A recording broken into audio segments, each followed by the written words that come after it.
Poor Mr. Mitya. I didn't even get to see him one last time. Maybe it's a good thing that you weren't there to see it. It was a hard thing to watch. I hate goodbyes. Why does it feel like everyone around me is slowly disappearing?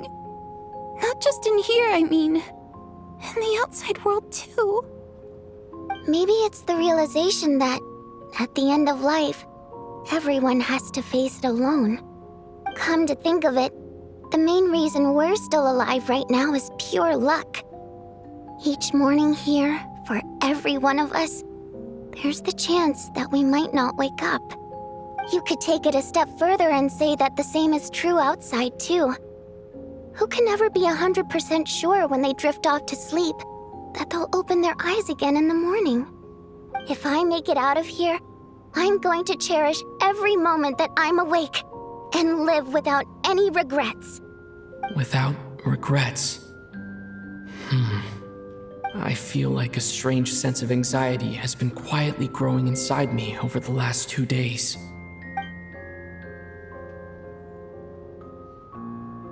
Are you okay? You look really glum. If something's bugging you, let's talk about it. There's only a few of us left here now. After everything we've been through, what's the point in keeping things bottled up? I have a travel companion named Paimon. Alosha and Odette have met her before. She's been feeling unwell recently. You're worried about her, aren't you? That makes sense. We've been trapped in here for days. To be honest, I used to feel like I was just a spectator in this world, watching everything that happens from the sidelines. Maybe it's because I'm a descender. A descender? But with Paimon by my side, over time, I slowly felt my connection to this world growing stronger. She loves eating, sleeping, and having fun, but she's also a great guide. It's her authenticity that makes this whole world feel more real for me. Over the last few days that we've been apart, I've often caught myself wondering, what would Paimon say if she were here right now?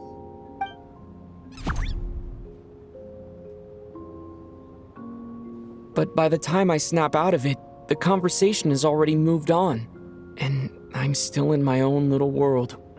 I'm trying to overcome this sense of detachment, but I really miss Paimon. I guess, in a way, she means the whole world to me. I bet she misses you when you're not there as well.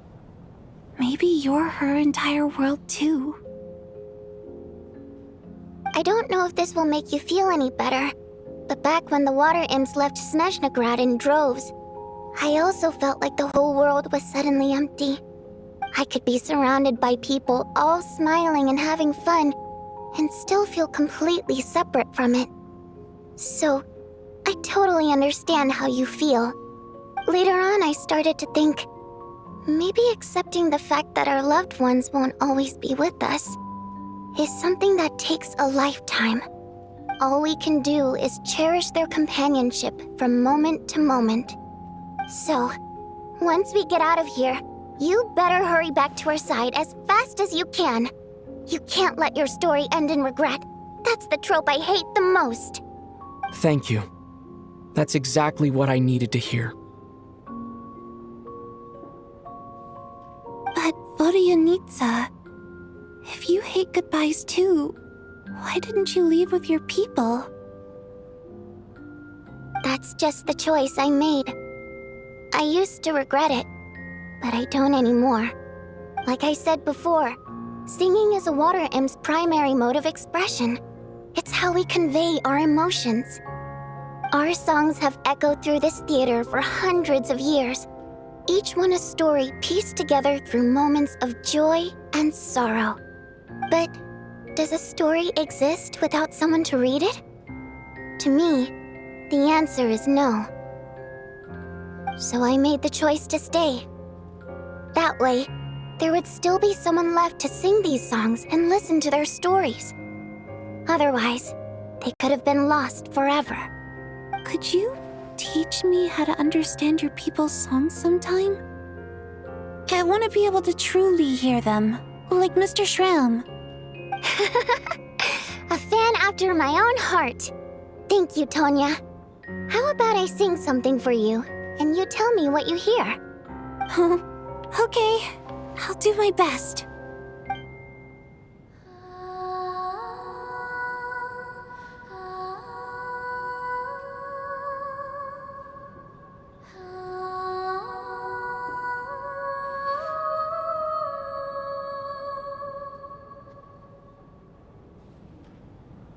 I've never heard that one before. I feel like I can hear a sense of longing somehow. I wonder why that is. Color me impressed, Tonya. You're a keen listener. Most people can only tell if a song is happy or sad. I didn't think you'd be able to pick up on such specific details. So, what's the song about then? Come on, tell me! I've actually never performed this song in the theater before, because it has more of a ceremonial purpose for our people. It's not meant for the stage. It means something like, "May those we have lost watch over us, and follow this song back home in the night, so that we might be reunited once more." No wonder I could hear that sense of longing. You sing it for loved ones who have passed away. I hope it reaches them. It's getting late, Tonya, and you're not well. We should all turn in early. I suppose there's no reason to keep watch tonight. Okay, but, before I go to bed, could you sing that song a couple more times for me, Vodianitsa? Of course. Anything for my #1 fan.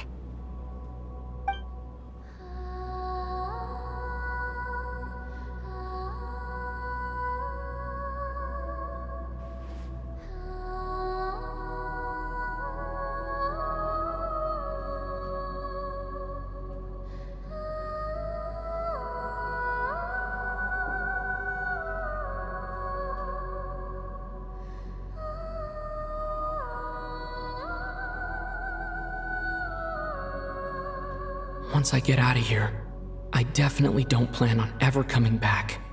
But I guess that means I'll never get to hear Vodianitsa sing again. That's a sad thought. Before I fall asleep, I should cherish this moment of companionship while it lasts.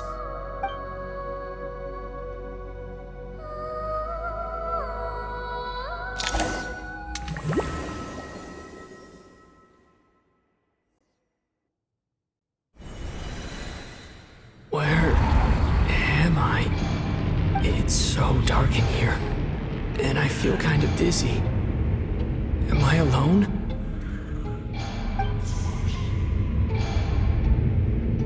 Huh? What was that noise?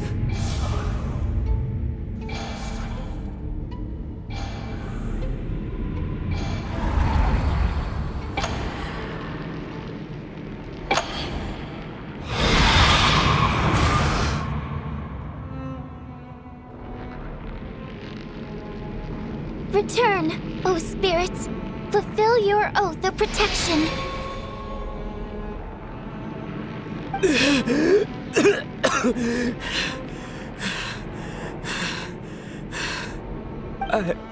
I'm alive? What just happened?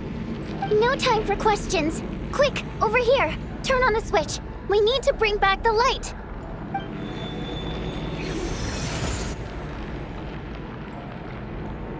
All right, we're safe. The spirit just now is called Night Prayer. The light subdues her, but she'll attack without a second thought in the dark. Sort of. I know it's hard, but you can't let this place go dark, or she'll kill you again. Yep. Luckily, I was here to resurrect you. Otherwise, that'd have been a real bummer.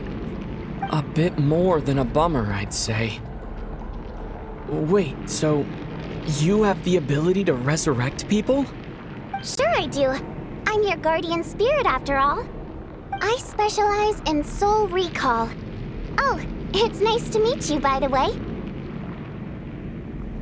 Thanks. It's nice to meet you too. Alright, there's no time to waste. The black mist is already catching up. We need to avoid it at night prayer at all costs. Come on, let's go. We need to reach the next switch before the place gets too dark. If we bring the light back, night prayer won't be able to get to us. Sweet, sweet light! It's back! Now that's a sight for sore eyes. Shh! It's night prayer. We need to move quick, but don't let her notice you.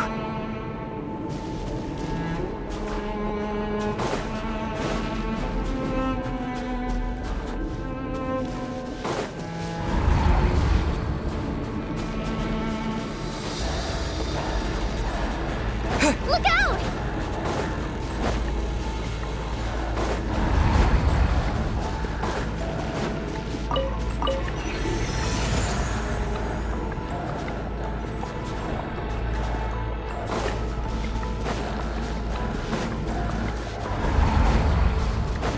The next switch is over there.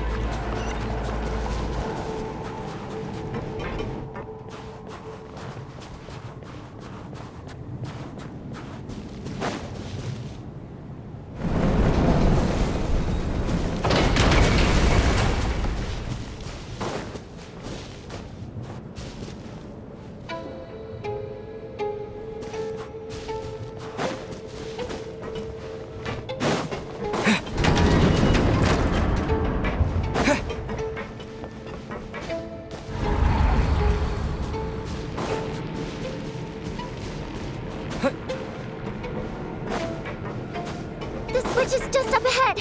Hurry! It's too dark. We're not gonna make it. Come on, faster!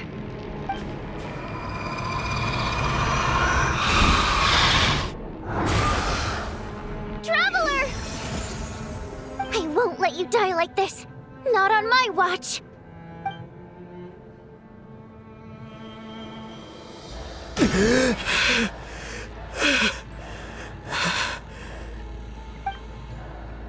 Even though it's not permanent, dying is definitely not a pleasant experience. Great. You're back. Yeah, thanks to you. Time for you to get out of here. Quick, before the light runs out. What about you? You're not coming with me? I can't. I've already been used up.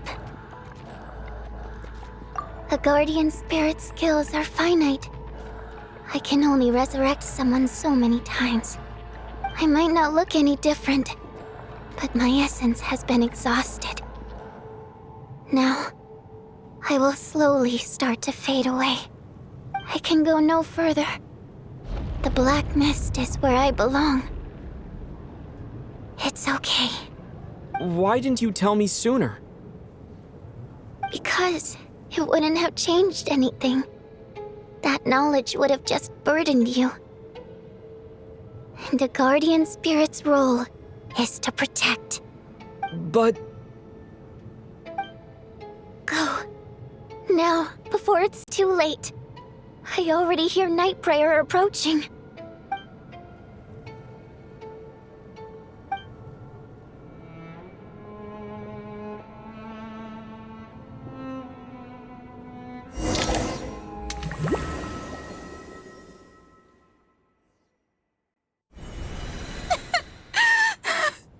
What do you need, sir? How could this happen? What do you need, sir? Well, I guess there's no need to inspect the body.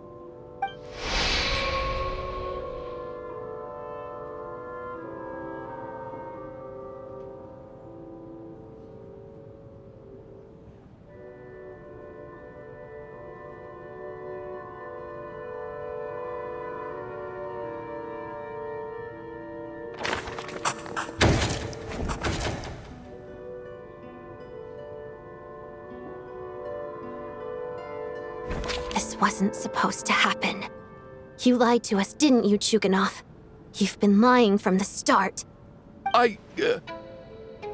Take a long, hard look at yourself before you go around accusing other people. I suspected you on day one, Lelik, and now look where we are. By some strange coincidence, you've never been targeted. You just happen to have survived this long? No, you should be the prime suspect. And you, little hunter, ever so content with staying on the sidelines. Yet you were the one who stopped us from leaving from the start. Why are you trying to keep us here? Now you're just lashing out indiscriminately. That's either a sign of anxiety or a guilty conscience. Where was all this passion and bravado before? Decided to fight until the bitter end. Is that it? Is that a threat? Fine, bring it on. You think I'm afraid to die after all this? You want to kill me? Go ahead. I'd like to see you try. After all the trauma of the past few days, everyone's been pushed to the breaking point. Valerie and Mitya aren't here anymore. Someone else needs to step up and take charge. But first, I need to think this through. Considering everyone left, who's the most likely candidate for the deceased?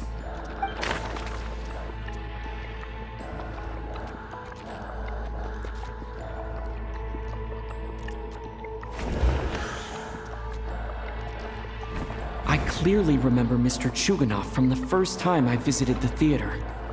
He made quite an impression. That was just a few days ago. So he's unlikely to be the deceased.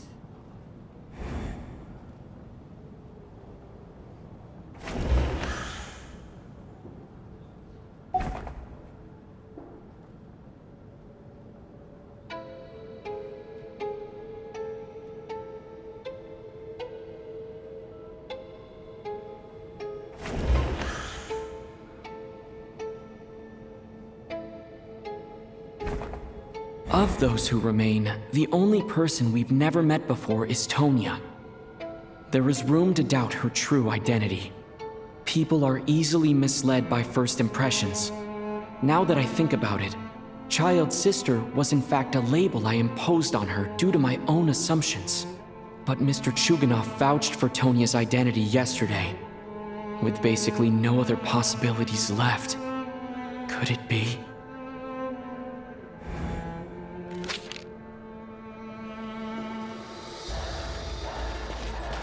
Tonya, how's Tusser been lately? Tusser? Your brother Ajax must have mentioned me in his letters home, right? Did he say anything about a blonde traveler? No. And my brother's name is Razik, not Ajax. Chuganov, looks like it's your turn to do some explaining. Yesterday, you said you could vouch for Tonya. Why did you give us a false testimony? I knew you were behind this, Chuganov. You've been lying through your teeth from the start. Everything about you is fake, down to the wife and daughter you're always talking about. Your entire family man persona is a charade, isn't it? That night, when I infiltrated your place as Lelik, I noticed you were home alone. Didn't think much of it at the time. Just thought everyone else was out. But thinking back on it now, that doesn't seem very likely. My guess is, you live alone, don't you? Even that was a lie? But why would he lie about having a family? Curses! Oh, why is there no end to this blasted snowstorm? If it would just stop! If it would just stop. I think I remember now. I know how I ended up here. It feels like a distant memory. But at the same time, it's just like it was yesterday. The reason I'm always coughing is because I got sick with frostbite. The locals usually call it the snow cough. It's not a very common illness. It's partly genetic and partly caused by the cold climate, but it can be fatal. They sent me to the hospital as soon as they found out I had it, and I spent so So long lying there in that hospital bed. After a while, I felt myself growing weaker and weaker. Nothing seemed to be working anymore. Neither the treatment that the doctors were giving me, nor the medicine my brother was brewing from frost fairy flower leaves. So one day, I told my brother that I wanted him to take me outside for once, so things could be like they used to, just for one day. I wanted to meet loads of friends, experience new things. He agreed. He snuck me out of the hospital, and we escaped. We got to the theater, bought tickets, and went inside. Oh, it was all so exciting. I remember the show very clearly. It was amazing. But I found myself getting sleepier and sleepier. Oh, Tonya. When I woke up, I couldn't find my brother anywhere, so I guessed he'd already left. But there's no way he'd leave me behind. So I decided to stay here and wait for him. At the time, I figured he'd probably gone to brew some more medicine for me. I was planning to chew him out for abandoning me when he got back. Tonya, it sounds like by then you'd already... Yeah, I know. I understand now. Dead, aren't I? This cough and the feeling weak, it's probably just my body's memory. After all of that, it turns out I can't blame my brother after all. I was the one who abandoned him. I'm sorry, everyone. I realized this much too late. It seems like death skewed my perception. And now I've dragged you all into this mess. Your name probably isn't even Tonya, is it? Didn't that ever strike you as odd over the last few days? Well, when I was little, my brother and I read a storybook, and Tonya is the name of one of the characters. When we escaped from the hospital, our family and the hospital security were looking everywhere for us. So when you first approached me and said my brother had sent you, and called me Tonya, I thought he must have chosen a fake name that only the two of us would know. Because he was afraid of getting caught. No. It seems like that was just wishful thinking. At least your memory of death isn't painful. That is a small comfort. Now it's your turn, Chuganov. Talk to us. I believe no lie is ever told without a reason. You're right. I was lying. I happened to know that the Harbinger child and his sister Tonya managed to get tickets, so I lied to you and pretended I knew them. And yes, I was lying about my family too. The truth of the matter is, I lost them a long time ago. I just refused to accept reality. And now I've spent the second half of my life living a lie. I'm a joke. My daughter's name was Iskra. And before you ask, yes, Iskra, as in Iskra Manufacturing Plant. She also died from the snow cough. She was just 6 years old. If she were still alive today, she'd be around the same age as little Tonya here. After Iskra passed, my wife couldn't bear to face those memories either. So she chose to start a new life without me. One day when I came home from work and saw the empty room, I felt like I couldn't breathe. Subconsciously, I started to imagine that they were still there. I soon discovered that this was the only thing that made me feel any better, so I just embraced the delusion. Nothing more than a pathetic means of escapism, I know. But at least it's not a crime. So explain your false testimony then. The night before last, when I was chatting with Tonya, she mentioned that her brother would brew medicine for her from frost fairy flower leaves. Combined with her various symptoms, I suddenly understood everything, including the fact that she was deceased. The snow cough used to be an incurable illness. I would pick frost fairy flower leaves to brew medicine for Iskra too. It took hours and hours on the stove. But the year after my daughter passed away, the jester of the Fatui announced that a cure for frost blight, also known as the snow cough, had finally been developed. It turned out that all previous treatments were completely ineffective. No better than random concoctions. That was the final straw for me. I just couldn't take it anymore. Just one more year.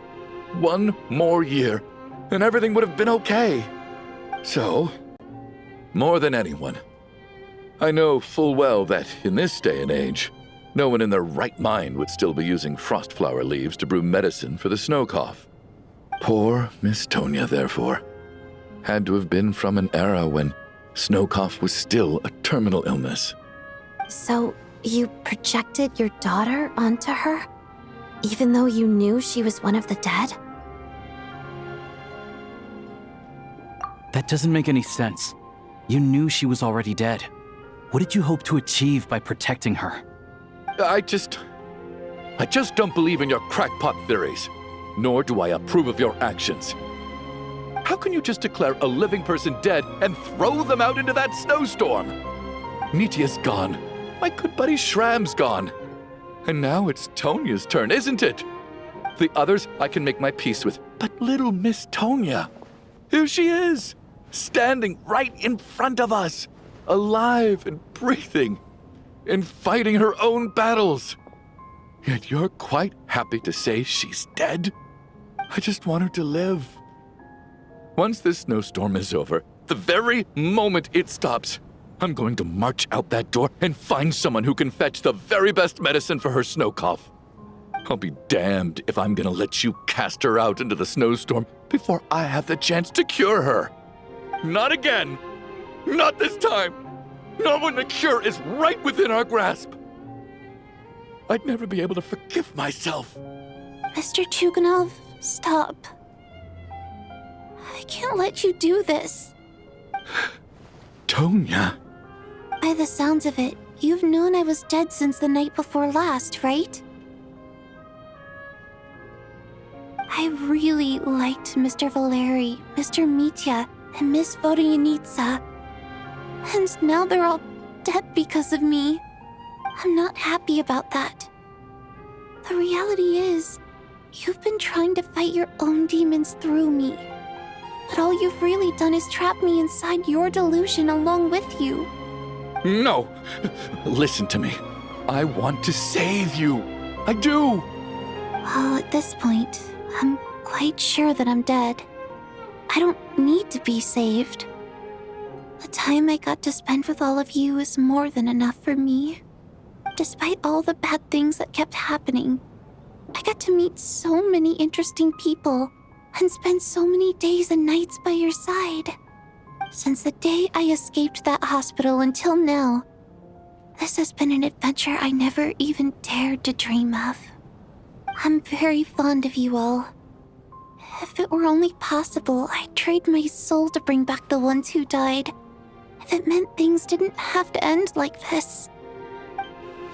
And that's why I'm not fond of you at all, Mr. Chuganov.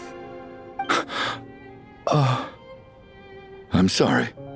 It's them that you owe an apology to, sir. Not me. Well then, I suppose this is it. It's time for my adventure to end. I've caused enough trouble. You're leaving already? It's still early. Don't you want to stay a little longer? No thank you. Oh, and by the way, my name is Patashka. It was nice meeting you all. Feels strange that we're only being properly introduced now that it's time to say goodbye. Tashka,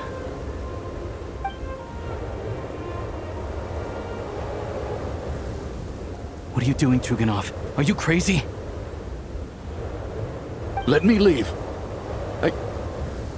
I can't keep lying to myself anymore. In your dreams. Don't think you're getting off that easy when you had a hand in the deaths of so many people. The Fatui have honed quite an array of enhanced interrogation techniques since they were founded. Once we're out of here, Lelik will personally give you a taste of every last one.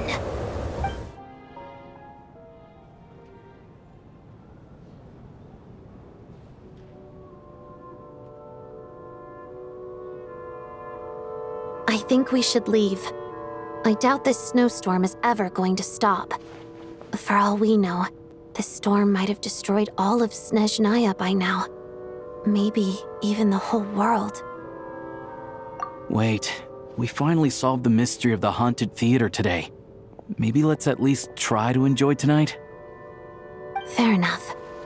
I don't particularly feel like dying in Chuganov's company anyway. And yet you won't let me die first. Hey, Chuganov, on a serious note, if we do make it out of here, you should close down that factory of yours. A lot of people are freezing thanks to you. Is this really the time to be discussing my factory? All right, fine. I'll shut it down. Doesn't matter to me anymore. Am I hearing things? Or was that a knock at the door?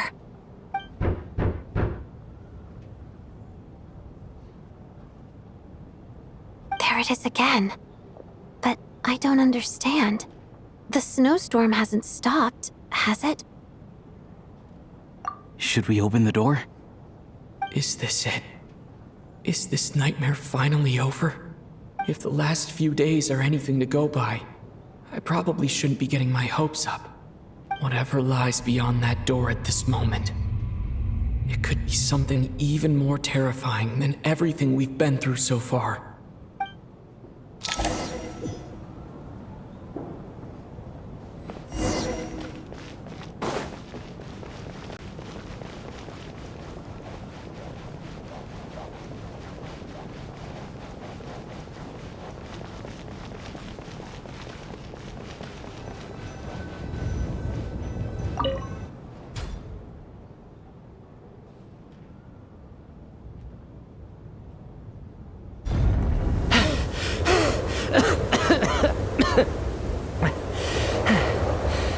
Hey everyone, I'm back. How are you doing? Feeling any better? Much better, thanks.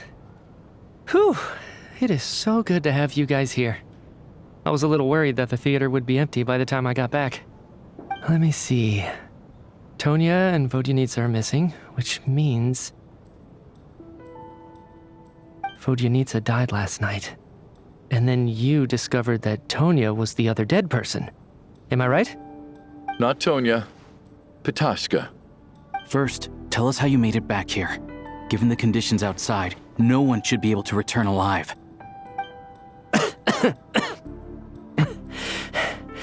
You're right. The thing that got me back safely was a song. I heard someone singing.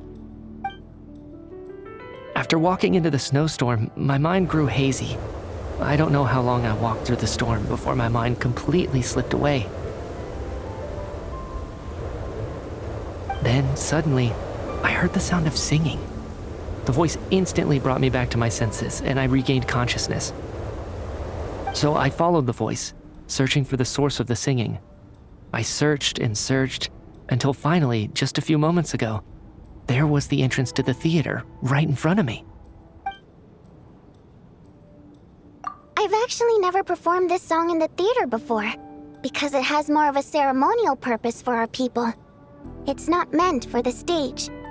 It means something like, "May those we have lost watch over us, and follow this song back home in the night, so that we might be reunited once more." That must have been Vodyanitsa's Requiem. Who knew it actually worked? That song is meant to guide the souls of the dead. Mitya, that must mean that you... Huh. No kidding. Seemed like I guessed right then. This is what I've been so desperate to tell you about. When I first stepped out of the theater, I was still quite lucid. My memory of it is still pretty intact. I remember the outside world being completely different than what I'd expected. It was like this was a world where only the snowstorm existed. There wasn't a trace of any humans or buildings ever having been there. I don't know how else to describe it, except to say that it just didn't seem like the real world. And as for the Requiem, if I was guided here by Vodyanitsa's song, it can only mean that I must already be dead. And this is my soul, not my body. But I didn't experience a clear moment of death while I was out there. Nor do I feel any different now than before I walked into the snowstorm. You don't seem any different to me either. In fact, this is something I've been wondering about for a while now.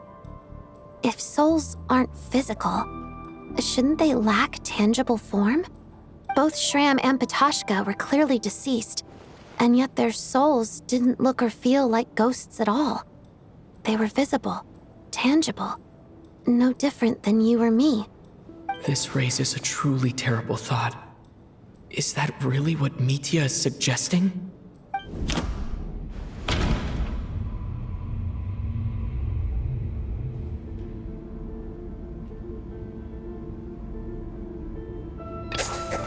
Mitya's soul was summoned back by the Requiem, confirming that he is indeed already dead.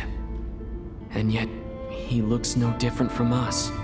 Of course, if even the long-deceased like Mr. Shram can blend in with us undetected, then maybe we've all been dead from the very start. And all of us are now souls wandering the theater.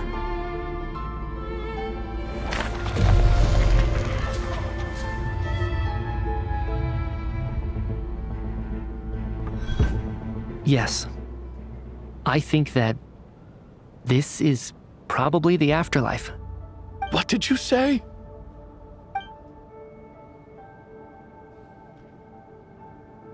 You heard me. We died in the theater. All of us did.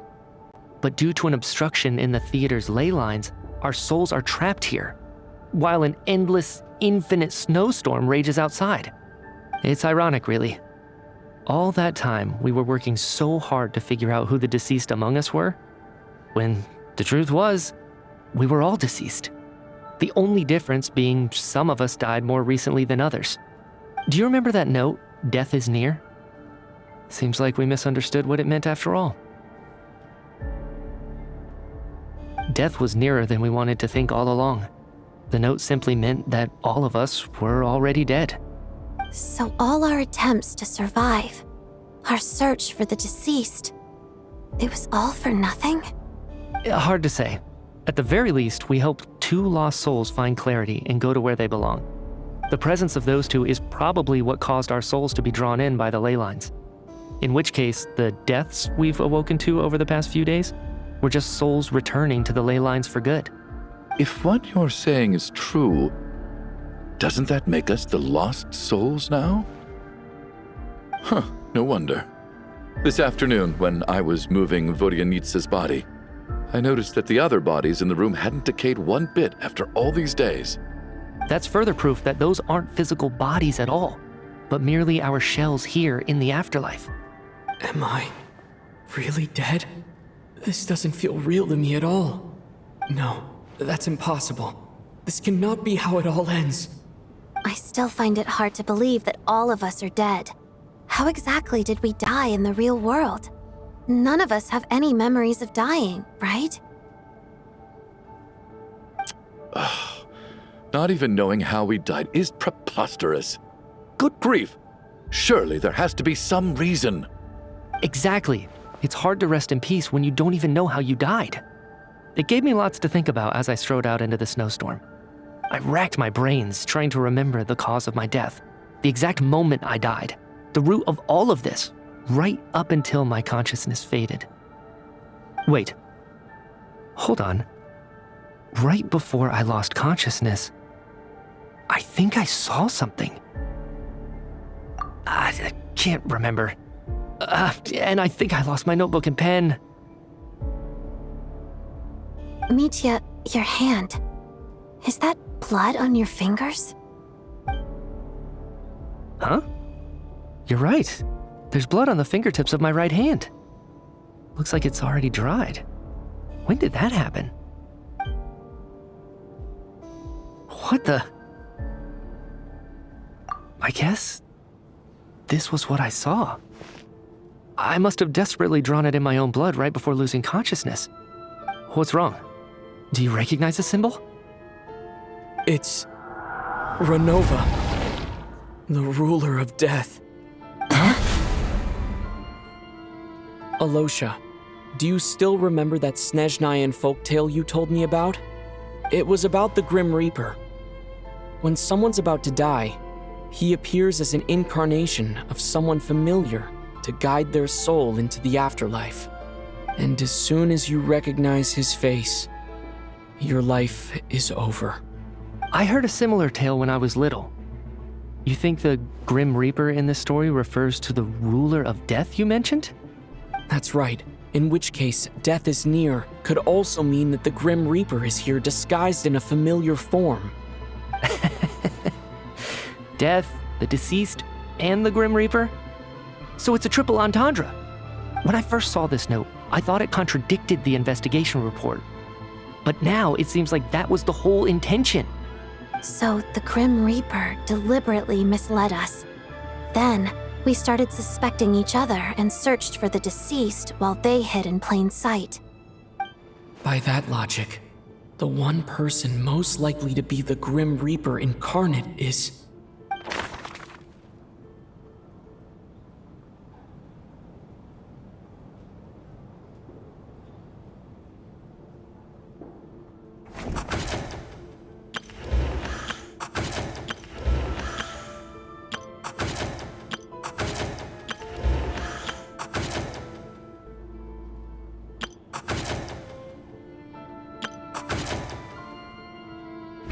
The Reaper is right here among us, and won't leave until everyone's souls have been claimed.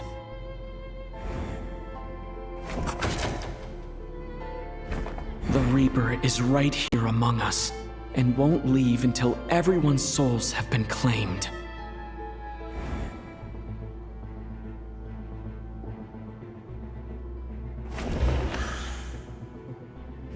Identifying the Grim Reaper is a major decision to make. I should think it over carefully.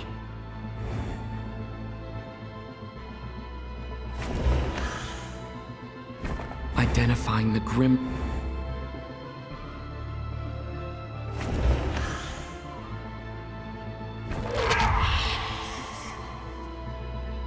No doubt about it. It's Alosha. Looking back at how everyone has acted over the past few days, Alosha is most likely the Grim Reaper lurking among us.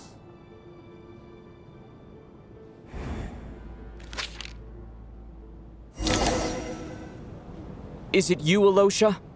You were the first to discover the investigation report, and you had plenty of time to slip the note inside to mislead us. So? Surely you can't suspect me based on that alone. What if someone else found the investigation report first, slipped the note inside, and then put it back without telling anyone? There's no denying it. The note could easily have been slipped in much earlier than it was discovered. That's not all. I've also noticed that although on the surface, Valeri, Mitya, and sometimes I were the ones taking charge of the situation. Looking back now, even though you didn't say much, you were always subtly guiding everyone from the sidelines. What do you mean? You were the one who emphasized how dangerous it was outside and insisted we all stay here. It was also you who suggested that we all sleep in the same place. And earlier today, you tried to convince Patashka to stay. I don't understand why, but it was out of character. So, you didn't understand my intentions, and now you're assuming the worst. Seems pretty unreasonable if you ask me. He still won't admit it. Fine. Let's see how he responds to the most damning evidence of all. The biggest question I have right now is, if the Grim Reaper is impersonating Alosha, then where's the real Alosha?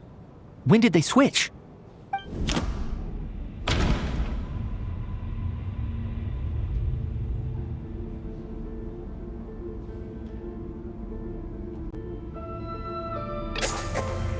That's right. This was the moment. Right at the start, before any victims had even emerged, Alosha was switched with the Ruler of Death while everyone's guard was still down.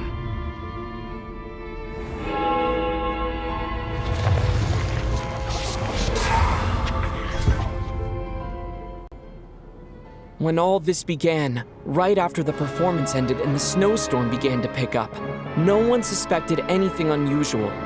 We just assumed we were snowed in. It wasn't until we discovered the bodies the morning after that we realized something out of the ordinary was going on. But it's clear now that the oddities actually started earlier than that, when Demoff walked into the snowstorm and never came back. Right. So Mr. Demoff was the first victim, not Sobolova and Torgov. And if we pinpoint that moment as the beginning of this incident, then one thing becomes clear. Alosha, you are the only person who walked into the snowstorm and came back without the help of Vodyanitsa's Requiem. More precisely, Alosha never came back at all. The one who came back was the Grim Reaper.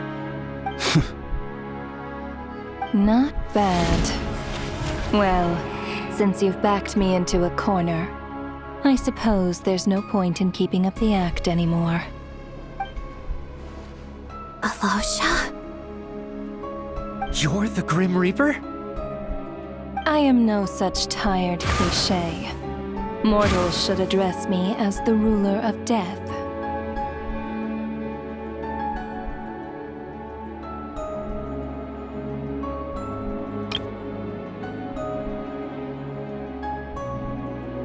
Before being wiped out for good, you identified the two deceased, and even sensed my presence. A commendable achievement, far beyond what I expected. I heard you can ferry souls. Those deaths each night. Were they your doing? Your initial conclusion was correct. Due to the existence of the two deceased, the ley lines yearned to reclaim those long-lost souls. Every night they devoured an equal number of souls to fill the void. This required no intervention from me. Though, of course, ferrying souls is indeed my authority. Here, take a look.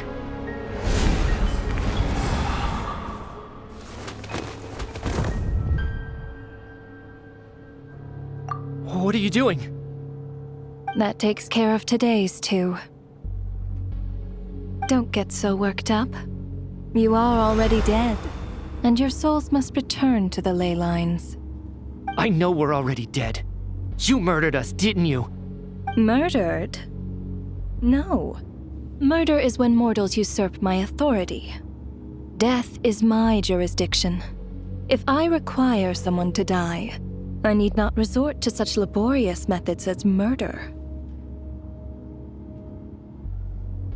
You simply met the criteria to trigger my curse of death. I know about the curse of immortality. So there's another death-related curse too? You cursed us? When? And why would you do such a thing? So often, humans pray to me, begging to know when their death will come, and what form it will take. But few people ask why. If you must have an answer, know that death comes simply because one's time has come. So you're not gonna tell us the truth? Hold your tongue. By all rights, you shouldn't even be allowed to speak with me. Those angels from the past are to blame for their reckless renovation of the ley lines here. It's made my work on this occasion infuriatingly complicated. Work? So trapping us here, making us watch our friends die, that's just another day at work for you? You clearly have a lot of questions. Fine. As a reward for your remarkable accomplishments over the past few days, I shall answer a few of your inquiries, provided they aren't too unreasonable. After the physical body dies, the soul must return to the ley lines for that person's death to be considered complete. My work encompasses the entire process of death, including, naturally, the guiding of souls into the ley lines, with which you are now so familiar. You must also be rather familiar with Natlan's Night Kingdom, I presume? It was I who supported the creation of the Night Kingdom. It provided a convenient means of guiding the souls of Natlan. Here, too, the ley lines connected to the theater underwent some modifications. The angels hoped to make them capable of accommodating the souls of some special creations. But this actually hindered their ability to accept ordinary souls to some degree. This effect manifested itself after you died from the curse in the theater, leaving you stranded in the afterlife, unable to achieve a complete death. But if souls who die from the curse of death fail to return to the ley lines within a short window of time, they will miss their chance for good.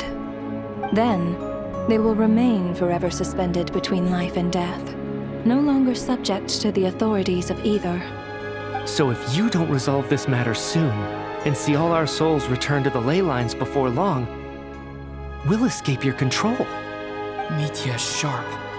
This must be what Renova was worried might happen, and the reason she got involved to begin with. But if you have the authority to guide souls, why didn't you just show yourself and get it over with? Why hide among us in the form of Alosha? You seek to understand the mind of a god. Very well. I'll tell you. This is a theater, and I decided I wanted to watch a show about death. That's why I encouraged you to take the events to the stage. I found myself getting quite immersed. I suppose the entertainment you provided makes up for all the trouble you've caused me by being so defiant in the face of death. There. Are you happy with my answer? Can't say I am. Really? But it fits the stereotypes you humans have about gods. Just moments ago, you were complaining about how infuriatingly complicated your work here has been. Work is work, I get it. There are times when it's a huge pain, but you just have to get it done, right? That's a rather unique perspective for a human. You are in fact correct. There is a pain point in this case. Due to the obstruction in the theater's ley lines, there is a hard limit on the number of souls they can receive each day, making it impossible for me to ferry all your souls at once. Revealing my identity too soon would inevitably have led to futile resistance, and there was a risk that any souls who chose to run would disappear. Then there was the issue of the 2 lost souls you called the deceased. The way you resolved that quandary was all part of my design. That's what I don't understand. If all of us were souls of the dead, what made their presence among us special? For centuries, they have refused to return to the ley lines, exploiting the issues created by the angel civilization to resist being drawn in. Centuries of obsession accumulated during this process. You may think of this obsession as the resentment of the dead, and in this quantity, it was a bomb that could have detonated at any moment. It reached the point where I could not afford to leave it unchecked. But the only way to fix it was to help them acknowledge their own deaths, make peace with their regrets, and willingly walk into the snowstorm. Only then, with my guidance, could they finally return to the ley lines. Otherwise, you would not like to know what the consequences would have been. I vaguely remember seeing Patashka, but in the most terrifying form. Was that in a dream? Is that what would have become of her if she hadn't returned to the ley lines? I see your dreams brought you many revelations. So you see, death in fact grants wisdom to mortals. Souls connect to all things in the world and see the chain of cause and effect between them. It's nothing unusual. Anyway, giving psychological counseling to lost souls is not my strong suit. That is more of an angel's role. It was something I could not resolve directly using my authority, so I decided it was easier to leave the bomb defusal to you. Meanwhile, of course, their presence caused the souls of other members of your party to return to the ley lines each night. From where I stand, That was killing two birds with one stone. As both issues slowly resolved one another without me having to lift a finger, all I had to do was stay close by and keep the situation under control. Then use my authority to wrap things up at the end. And, of course, while I was at it, I thoroughly enjoyed watching this drama, dealing with death from a mortal perspective, play out on the stage. Sounds like you had it all figured out, Grim Reaper. I just did the math. You said there's a hard limit to the number of souls the ley lines here can receive each day. It's 2, isn't it? That much is obvious, even to a fool. It's time to review this whole affair. If the ley lines can only take in 2 people per day, I need to go over the deaths from these past few days again.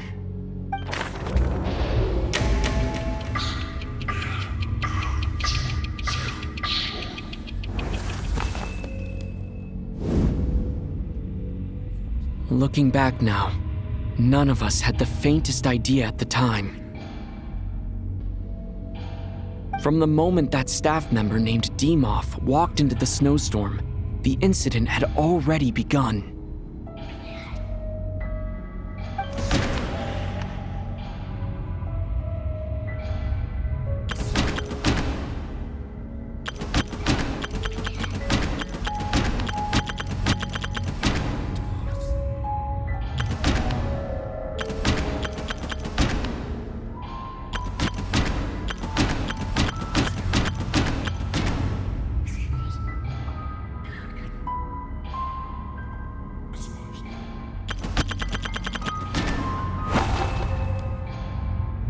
No.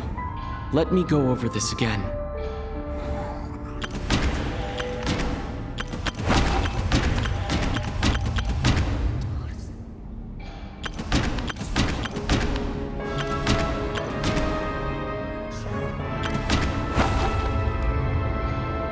No. Let me go over this again.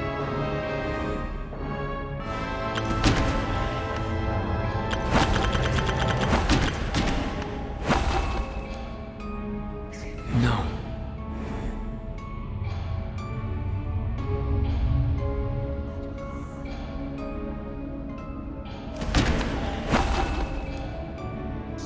No.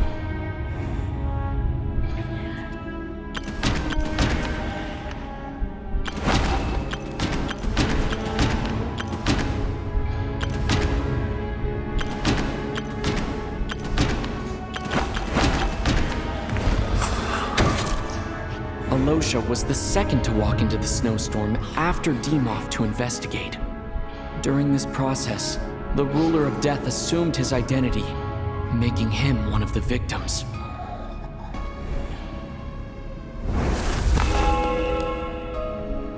During our first night in the theater, everyone was caught up in the novelty of it all. No one could have expected there would be victims the very next morning.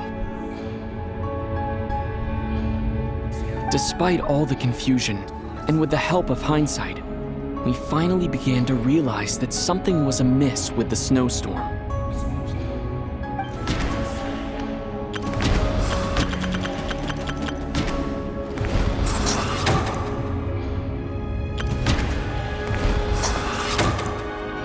The ley lines devoured Torgov and Sobolova on the first night. At the time, we thought this might be a murder case connected to Lelik.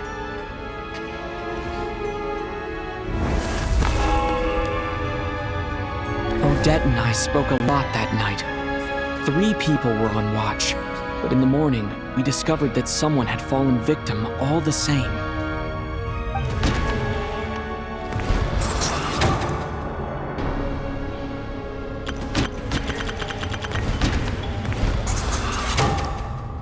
The deaths of Kulish and Rampana caused everyone to stop suspecting Lelik. Unexplainable phenomena occurred one after another, leading Mitya to suspect that we were caught up in a supernatural event.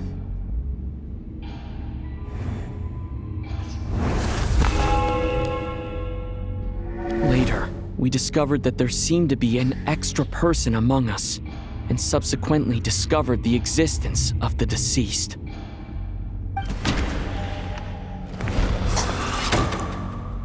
Mr. Schramm realized he was the deceased and walked into the snowstorm to return to the ley lines of his own accord. It turns out there really was a dead person among us.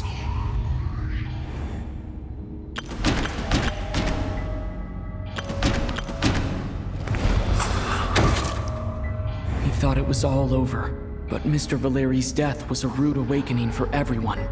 The ley lines consumed him during the night regardless. A lot happened today. Mr. Valeri's death led us to discover the connection between the number of deceased and the number of victims during the night.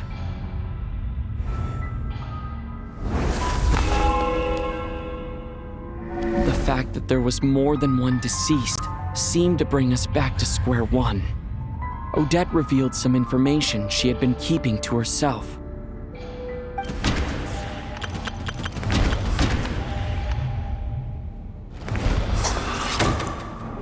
Vodianitsa was swallowed by the ley lines in her sleep, but the requiem she sang before falling asleep was quite a game changer.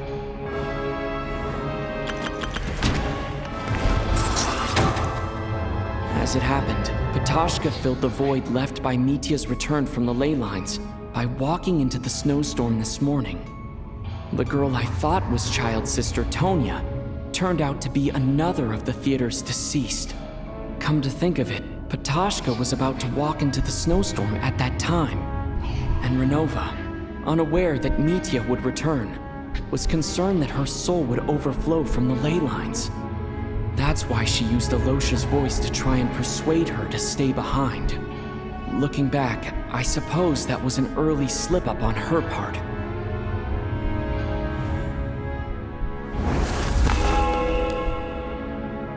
No one could have expected anyone who walked into the snowstorm to return.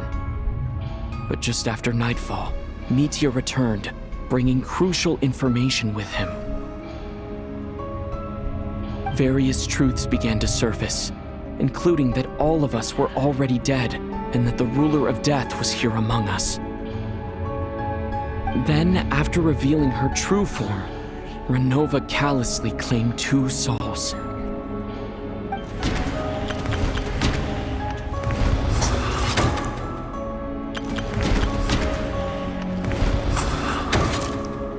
In fact, everyone was already dead by the time we took the photo.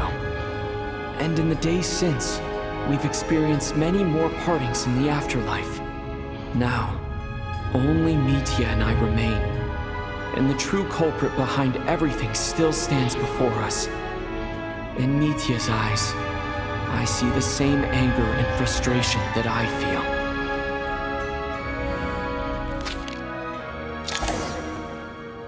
That covers everything. It's all clear now. Your work isn't finished here yet, is it? The Traveler and I are still standing here, safe and sound. The Water Imp's song threw things off a little, but it is of no consequence.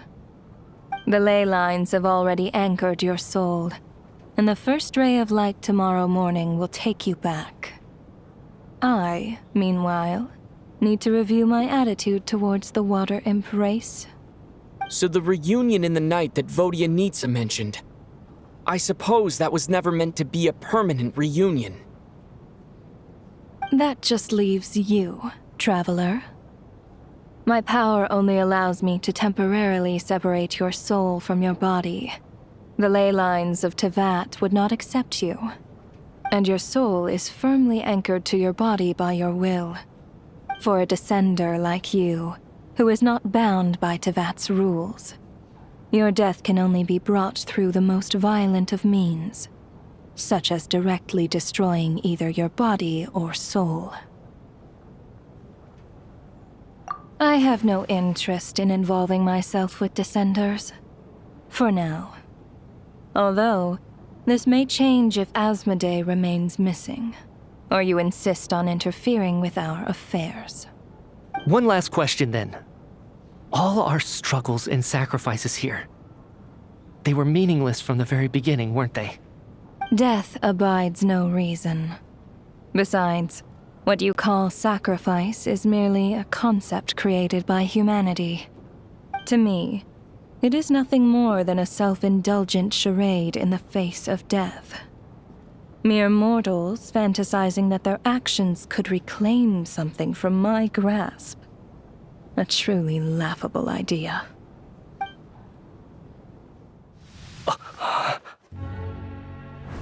Grim Reaper, you really know how to get on my nerves.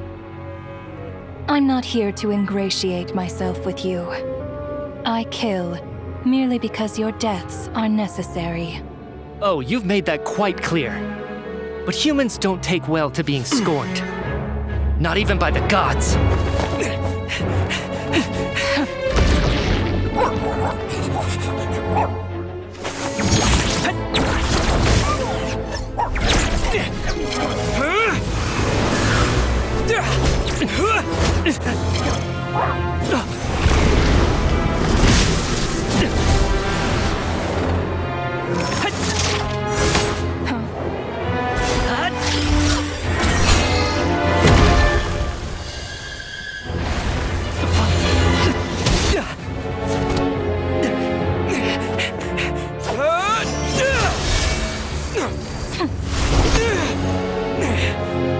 This is futile.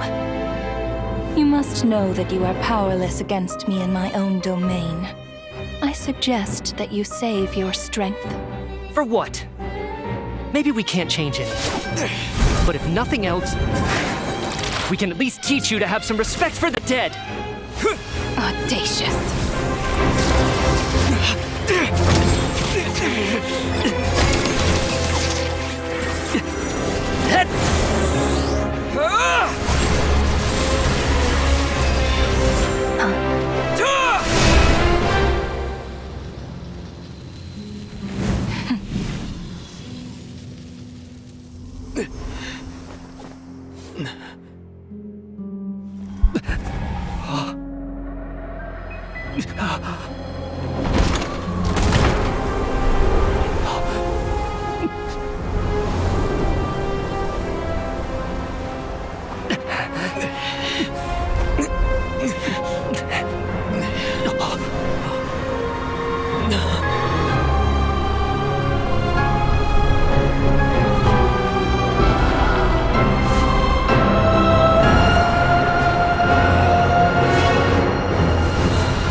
How are you holding up, Odette? What happened to me? How much do you remember? What do you mean? Is the performance over? I can't seem to recall what happened. Has Odette already forgotten?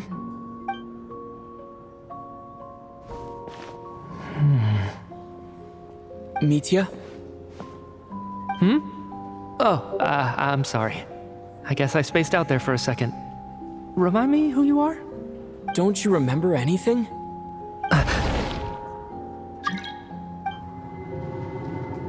Yeah, I remember now, comrade. Looks like we guessed right. Just like me when Odette found me at the Armory Palace. For some reason, everyone killed by the ruler of death eventually came back to life. Just with one catch. They forgot what happened while they were dead. Odette and the others have already forgotten everything. Why were you able to remember this time? Could this be the reason? You said this is the ruler of death's symbol, right? I don't see anything there. You don't? Huh. Okay. I guess that makes sense. I carved this into my hand in the afterlife, so it's not visible in the physical world. Does that mean I carved this symbol into my soul? What an unsettling thought. Still, at least I get to remember what happened. I suppose it's a blessing in disguise. What about you, though? The ruler of death mentioned that you're a descender? Is that why you can remember? A full explanation would get complicated very quickly, but that's essentially it. Well then, now that it's all over, let's figure out what we've learned. The first thing I notice is that everything here is precisely as we left it, right before our deaths. This confirms that time passes differently in the afterlife than in the real world. They say that right before death, time slows down, and your whole life flashes before your eyes. That must be how you know you have one foot in the afterlife by that point. Anyway, clearly the few days we spent in the afterlife probably only amounted to a few short minutes in the real world. This also aligns with previous reports of widespread temporary memory loss among the Armory Palace personnel. Now it seems likely that those were all brief deaths caused by the Grim Reaper's so-called curse of death. To those unaware of the truth, dying and coming back to life must feel similar to a short bout of catatonia.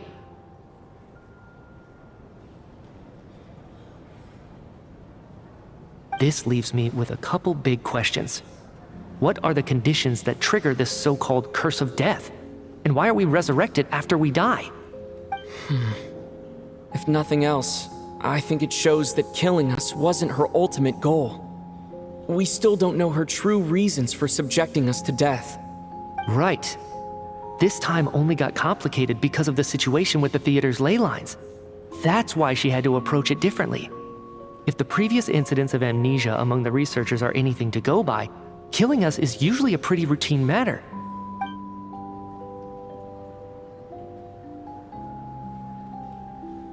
Come to think of it, wasn't I about to note something down before I died? I can't remember what it was, but I think it was something related to my research project. Sorry, Traveler. I'll catch up with you again later. Right now, I have to make a trip back to the Armory Palace. Sir, if I may, no one of your description has ever shown up in my investigations into Mr. Mitia's friends. Yet, you two seem very familiar with each other. Could you perhaps tell me where he was in such a rush to get to? And, by the way, have we ever crossed paths? Forgive the presumptuousness, but I feel a vague and indescribable sense of familiarity about you. I can explain everything. Could you help me gather everyone in the theater in one place?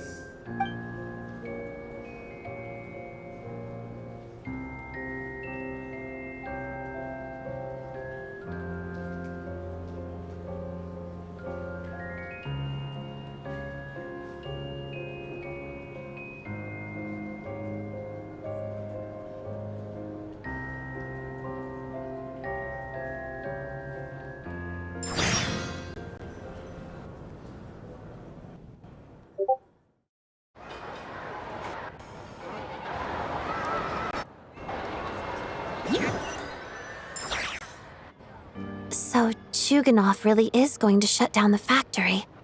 I guess this theater incident actually did us some good after all. So, you said I promised to take you to the Armory Palace while we were in the afterlife, yes? I believe you. I think I even have a vague memory of it. Agreed. Let's check in on her first. The whole reason for our trip to the Armory Palace anyway is to figure out what's going on with her health.